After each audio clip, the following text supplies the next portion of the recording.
This idea of transforming the basic curve. Again, it is something we looked at last year, so we're going to recap some of those ideas from last year, but then build on them with some other transformations that we didn't see last year. So if we've got our basic curve, then we know we can shift that curve around the number plane. So if we have function x plus or minus a, we know that's a vertical shift. And the reason it's a vertical shift is technically that a is grouped with the y value. Now, yes, normally we write our functions as y equals, but if there's just a constant on the right-hand side, technically I can move that and it's grouped with the y.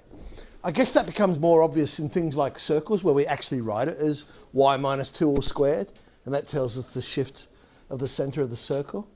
So it's plus or minus a. I suppose another logical way of thinking about it is I'm getting the curve and moving it up a, or I'm moving it down a.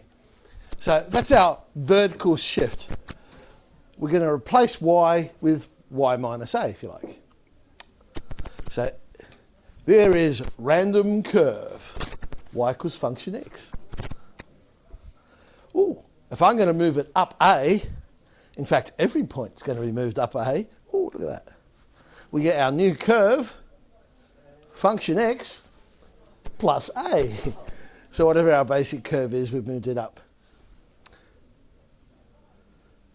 When it's grouped with the x, so now it's function x plus or minus a, that's when it becomes the horizontal shift.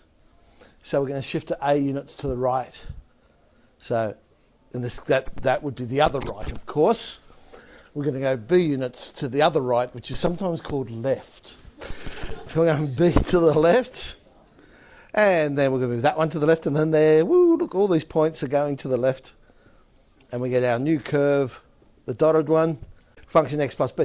Now, if ever you're unsure of where it's been moved to, then solve that problem. When you group it with the y, if it is a vertical shift, and for some reason you look at it and go, I don't know whether I've moved that up a or down a, I can't work that out.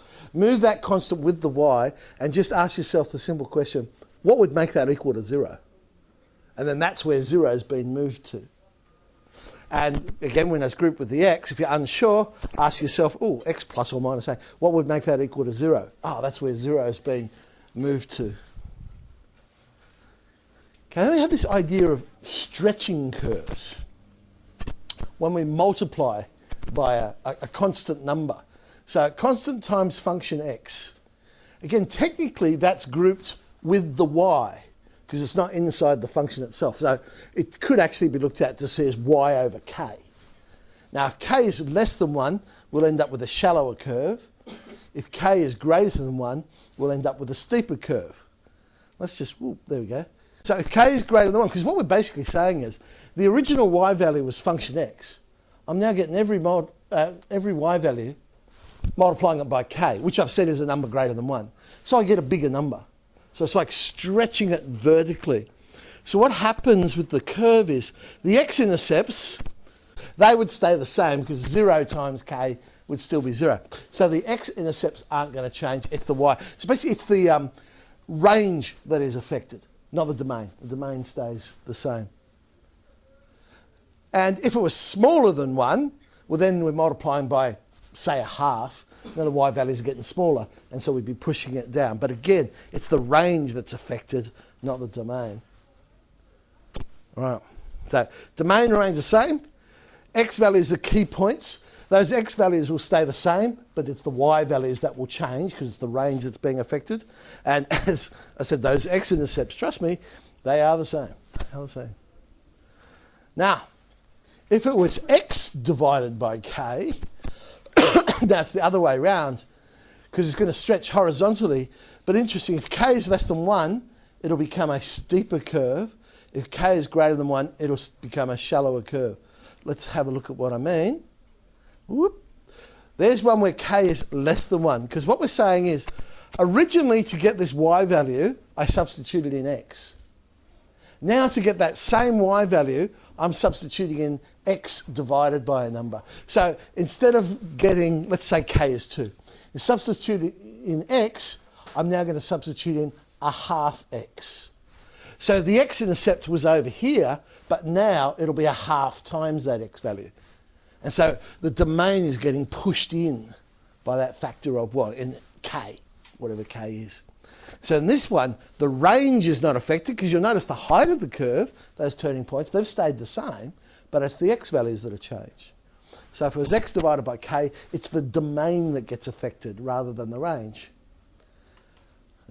Sometimes people like to think of it, and that's why I've changed it to a capital K, and as k times x, because, let me show you, that previous one, we could have said y is equal to k times function x. So some people look at this and say, oh, it's k times x.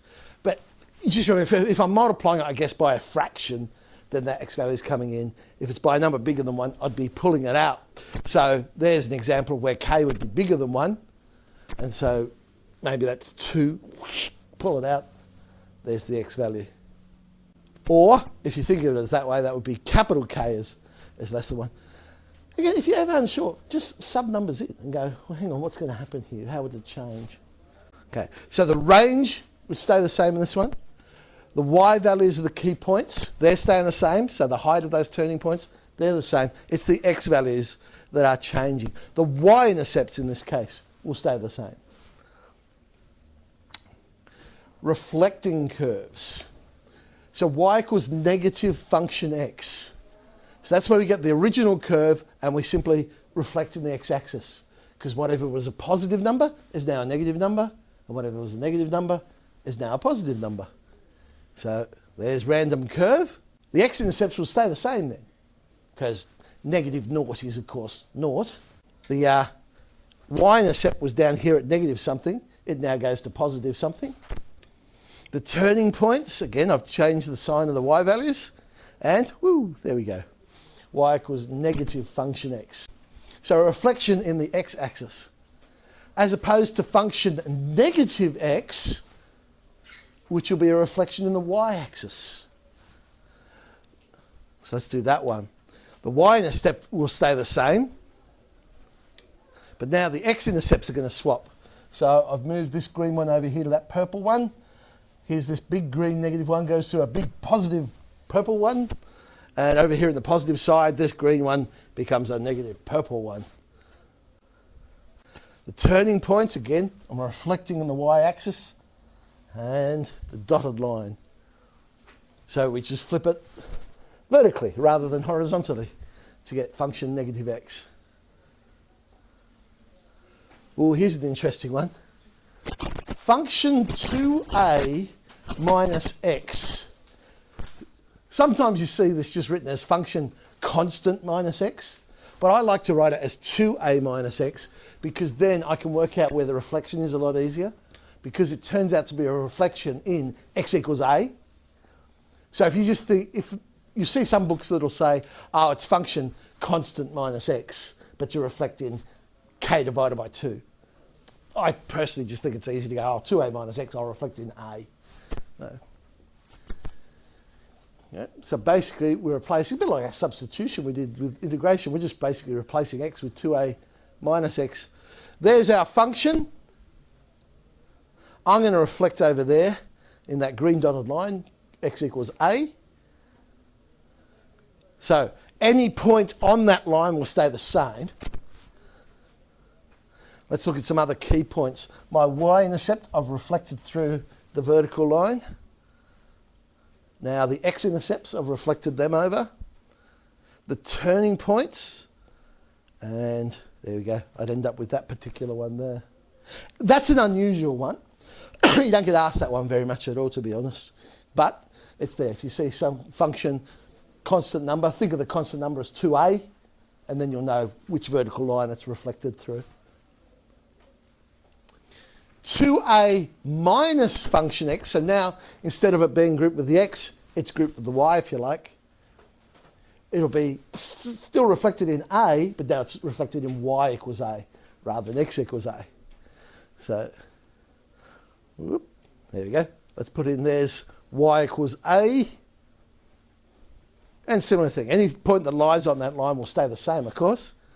And then we'll reflect through the line, and I'll end up with, oh no, there's the y-intercept. Oh, a few more points. And you just do as many points as you need until you get the shape of the curve. And so that would be 2a minus function x.